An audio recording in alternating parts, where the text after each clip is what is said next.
हर घर पाठशाला में आप सभी का एक बार फिर से स्वागत है। बच्चों, अब तक आप भारतीय इतिहास के प्राचीन कालीन भारतीय इतिहास के बारे में बहुत कुछ जान चुके हैं। इसके बाद अगर मध्यकाल की बात करें तो आप मुग़ल साम्राज्य के बारे में भी जानकारी प्राप्त कर चुके हैं। अब हम चलते हैं दक्षिण भारत की तरफ। दक्षिण भारत में एक स्थान है हम्पी, जो कि प्राचीन विजयनगर साम्राज्य की राजधानी हुआ करता था। तो इस अध्याय में, इस भाग में हम लोग अध्ययन करेंगे इसी हम्पी की खोज किस प्रकार हुई, किस प्रकार इस विजयनगर की स्थापना हुई और साम्राज्य के विकास की कहानी। उसके बाद सबसे जो प्रथम राजवंश था जिसने इस पर शासन किया वो था संगम वंश, और संगम वंश के बारे में हम जानेंगे। तो चलिए चर्चा शुरू करते हैं। हम हम्पी की खोज से। तो बच्चों, आप जानते ही हैं कि 18वीं शताब्दी में ईस्ट इंडिया कंपनी ने भारत के बहुत से हिस्सों पर अपना शासन स्थापित कर लिया था, जो कि 16वीं शताब्दी से शुरू हुआ था। और इसी क्रम में ईस्ट इंडिया कंपनी के ही एक कर्नल कॉलिन मैकेंजी थे, जो कि सर्वेक्षक थे। इन्होंने ही विजयनगर साम्राज्य की जो प्रथम मानचित्र तैयार किया और हम्पी की खोज की, और ये सब हुआ 1800 ईस्वी में। उसके पश्चात जो अगले खोजकर्ता आए वो इन्हीं के कदमों पर चले।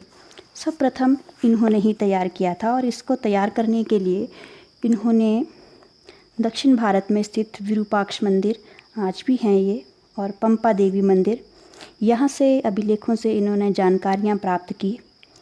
और इसी उल्लेखनीय योगदान को देखते हुए ईस्ट इंडिया कंपनी ने इन्हें 1815 ईस्वी में भारत का प्रथम सर्वेयर जनरल बनाया, और 1821 ईस्वी तक वो इस पद तक रहे। और इसके बाद इन्होंने ऐतिहासिक स्थलों का सर्वेक्षण करना शुरू किया, और जो परंपराएं थी स्थानीय उनका संकलन करना शुरू किया। अब अगर हम बात करें हम्पी की, तो कॉलिन मैकेंजी के बाद जॉन मार्शल ने इसके ऊपर बड़ा विस्तृत कार्य किया, और हम्पी के मंदिरों पर, हम्पी की और मॉन्यूमेंट्स के ऊपर काम किया, नया प्रकाश डाला। जॉन मार्शल, बच्चों आपको याद ही होगा, इन्होंने ही भारत में सिंधु घाटी सभ्यता की खोज की थी। और आज़ादी के बाद 1947 के बाद इस दिशा में और कार्य हुआ, और उसी के चलते फिर 1976 ईस्वी में हम्पी राष्ट्रीय महत्व के स्थल के रूप में जाना जाने लगा, उसे मान्यता मिली। और 1986 ईस्वी में यूनेस्को ने इसे वर्ल्ड हेरिटेज साइट यानी कि विश्व पुरातत्व स्थल के रूप में मान्यता दी। तो यहाँ से तो हम्पी की खोज हुई। तो हम्पी कैसे अस्तित्व में आया, किस प्रकार इसका विकास हुआ, अब हम इस पर चर्चा करते हैं। तो सबसे पहले विजयनगर की स्थापना किस प्रकार हुई। तो 14वीं शताब्दी में दक्षिण भारत का ये एक महत्वपूर्ण नगर हुआ करता था, जिसकी स्थापना हुई है 1336 ईस्वी में, और ये स्थापना की गई हरिहर और बुक्काराय नामक दो भाइयों द्वारा। तो इस संबंध में भी कई कहानियाँ, कई मत प्रचलित हैं।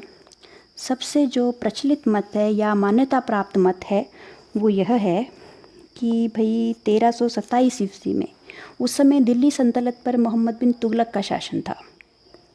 तो मोहम्मद बिन तुगलक ने 1327 ईस्वी में दक्षिण के काम्पाली में आक्रमण किया। हिंदू राज्य था ये, और यहाँ से वो हरिहर और बुक्काराय को बंदी बनाकर ले गया, और उनकी योग्यताओं को देखते हुए उसने अपनी सेना में भर्ती कर लिया। और काम्पाली में फिर हिंदुओं ने मुसलमानों के विरुद्ध विद्रोह कर दिया था, और इस स्थिति पर नियंत्रण पाने के लिए मोहम्मद बिन तुगलक ने हरिहर और बुक्काराय, जो दो भाई थे, इन्हें एक सेना लेकर भेजा कि भाई जाइए आप और इस विद्रोह को दबाइए। लेकिन जैसे ही ये कामपाली पहुँचे तो हिंदुओं ने इनका स्वागत किया और इनके गुरु थे विद्यारणा। उनके कहने पर इन्होंने इस्लाम धर्म को छोड़ा और फिर से हिंदू धर्म ग्रहण किया और अपने गुरु के कहने पर ही इन्होंने हिंदू राज्य की स्थापना की 1336 ईस्वी में तुंगभद्रा नदी के किनारे। और गुरु की याद में ही इस नगर का नाम उन्होंने विद्यानगर या विजयनगर रखा। जब इस नगर की स्थापना हुई तो मोहम्मद बिन तुगलक उस समय ध्यान नहीं दे सका। उसका कारण था कि उस समय दिल्ली सल्तनत में कई प्रकार के विद्रोह चले हुए थे और उस समय दूरी भी एक बड़ा महत्वपूर्ण कारक हुआ करती थी। यातायात के उतने साधन नहीं हुआ करते थे। तो विजयनगर की स्थापना हो गई और विजयनगर साम्राज्य को उस समय के लोग कर्नाटक साम्राज्य के नाम से भी संबोधित किया करते थे और ये 14वीं शताब्दी के भारतीय इतिहास की एक महत्वपूर्ण घटना थी। 16वीं शताब्दी में इस साम्राज्य के पतन की शुरुआत हुई और 17वीं शताब्दी में इसका अंत हो गया। तो शुरू करते हैं अब साम्राज्य का विकास किस प्रकार हुआ। तो जैसा कि आप इसमें देख ही रहे हैं सामने, विजयनगर पर 4 राजवंशों ने शासन किया है। ये राजवंश थे संगम, सलुव, तुलुव और अराविदु। संगम वंश का शासनकाल 1336 ईस्वी से 1485 ईस्वी तक रहा है और बहुत से शासकों ने इस दौरान शासन किया और विजयनगर को विजयनगर साम्राज्य में बदलने में महत्वपूर्ण भूमिका निभाई। उस समय विजयनगर के जो शासक थे वो अपने आप को राय कहते थे और अपने नाम के साथ राय लगाते थे। अब विजयनगर की शासन व्यवस्था बहुत अच्छी थी और इसके लिए सबसे पहले जो प्रथम शासक थे वो थे हरिहर राय प्रथम। इन्होंने स्थापना भी की थी 1336 ईस्वी में और 1356 ईस्वी तक इनका शासन रहा। अब इसे संगम राजवंश के नाम से क्यों जाना जाता है? इसका कारण यह है कि जो इनके पिता थे वो संगम राजवंश से ताल्लुक़ रखते थे, संबंध रखते थे, इसलिए इस वंश का नाम संगम वंश पड़ा। अब जब इस नगर की स्थापना हुई, विजयनगर की नींव रखी गई, उस समय विजयनगर या फिर कहें कि उस समय दक्षिण में समस्याएं बहुत ज़्यादा थी। अपनी दूरदर्शिता से, योग्यता से हरिहर ने इन सब के ऊपर काबू पाया। सबसे पहले इन्होंने सैनिक शक्ति को संगठित किया। देखिए, किसी भी क्षेत्र की सुरक्षा के लिए सेना की बहुत आवश्यकता होती है। अगर आपकी सैनिक शक्ति मजबूत है, संगठित है, तभी आपका देश सुरक्षित रहेगा। और इसी बात को ध्यान में रखते हुए हरिहर ने सेना को सबसे पहले सुदृढ़ बनाया। साथ साथ ही अपने आसपास के कुछ क्षेत्र थे, मदुरा, होयसल, बनवासी, इन क्षेत्रों पर अधिकार कर लिया।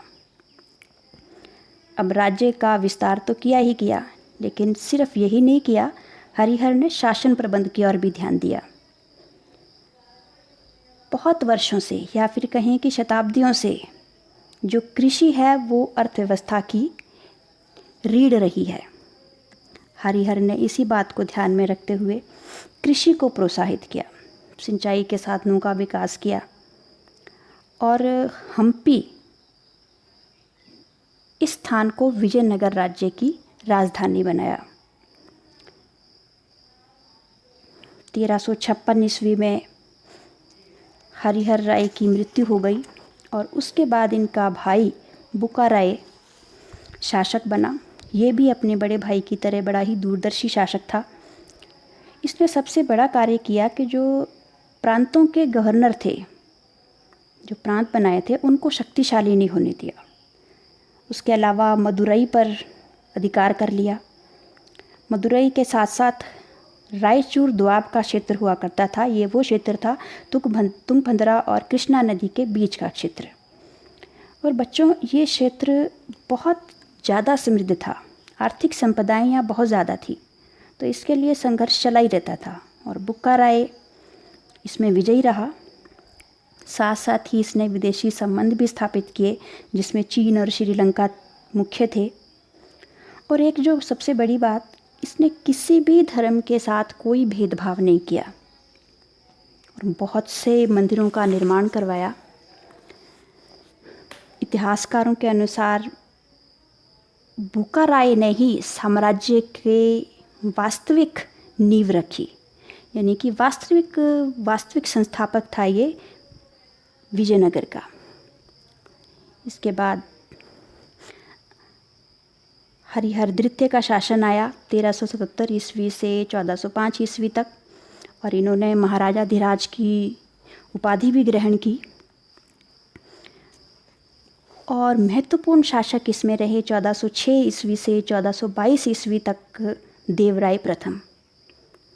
इनके समय में विजयनगर बहुत समृद्ध शक्तिशाली साम्राज्य के रूप में उभरा, और इसके लिए इन्होंने सबसे पहले, या फिर कहें कि बड़ा कार्य किया, शक्तिशाली सेना बनाई। शक्तिशाली बनाने के लिए इन्होंने घुड़सवार सेना के ऊपर विशेष ध्यान दिया। घुड़सवार सेना के लिए अब घोड़े चाहिए थे, तो घोड़े इन्होंने अरब और ईरान से मंगवाए। अरबी घोड़ा उस समय बहुत फेमस हुआ करता था, बहुत प्रसिद्ध हुआ करता था, अच्छी नस्ल के घोड़े होते थे ये। और उसके बाद इन्होंने अपने शासनकाल में तुंगभद्रा दोआब था, उस पर भी अधिकार करने के लिए दोबारा से बहमनी राज्य के साथ संघर्ष किया। पहली बार तो ये पराजित हो गए। पराजित होने के बाद देवराय प्रथम को क्षतिपूर्ति हर्जाना भी देना पड़ा, और अपनी एक लड़की का विवाह फिरोज शाह के साथ भी करना पड़ा। इसके बावजूद देवराय प्रथम ने हार नहीं मानी और अंत में फिरोज शाह को पराजित किया और इस क्षेत्र पर अधिकार कर लिया। देवराय प्रथम को जन कल्याण के कार्यों के लिए ज़्यादा याद किया जाता है, और इन्होंने साम्राज्य के आर्थिक विकास के और बड़ा ध्यान दिया। और जैसा कि आपको पता ही है कि कृषि जो थी वो अर्थव्यवस्था की रीढ़ हुआ करती थी, तो अक्सर शासक जो है कृषि को बढ़ाने की तरफ ध्यान दिया करते थे। ये बात आपने मुगलों के शासनकाल में भी आपने पढ़ी थी।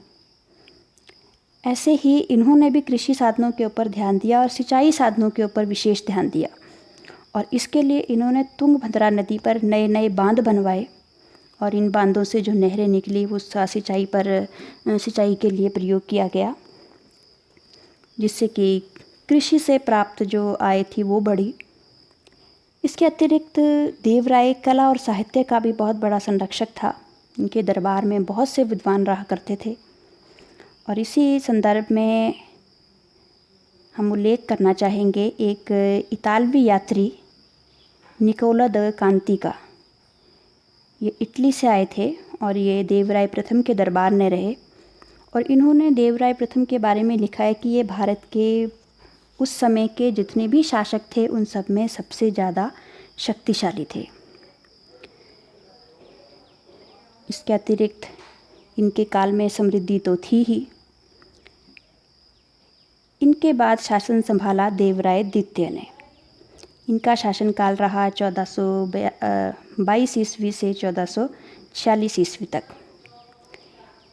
और ये भी महान शासक के रूप में जाने जाते हैं, संगम वंश के, और इन्हें इमादी देवराय के नाम से भी जाना जाता है। इन्होंने भी सेना का शक्तिशाली तो बनाया ही, साथ में आधुनिकीकरण किया।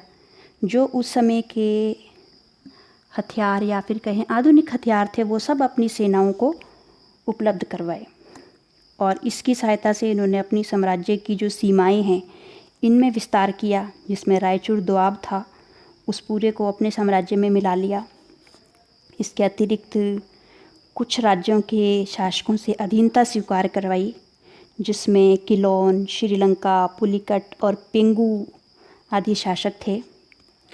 अधीनता स्वीकार करवाने से इनका फ़ायदा क्या होता था कि इन्हें यहाँ का प्रशासन तो उस राजा के पास ही रहता था, लेकिन इन्हें वार्षिक कर मिलता था, जिससे इनकी आय बढ़ जाती थी। और देवराय द्वितीय ने प्रशासन में भी बहुत से सुधार किए, भ्रष्टाचार नहीं होने दिया, विद्वानों का भी ये बहुत सम्मान करते थे। उस समय इनके दरबार में बहुत से विद्वान रहा करते थे और इन्हीं के शासनकाल में अब्दुल रज़्ज़ाक़, जो कि फ़ारस के राजा थे शाहरुख खान, उनके दूत थे।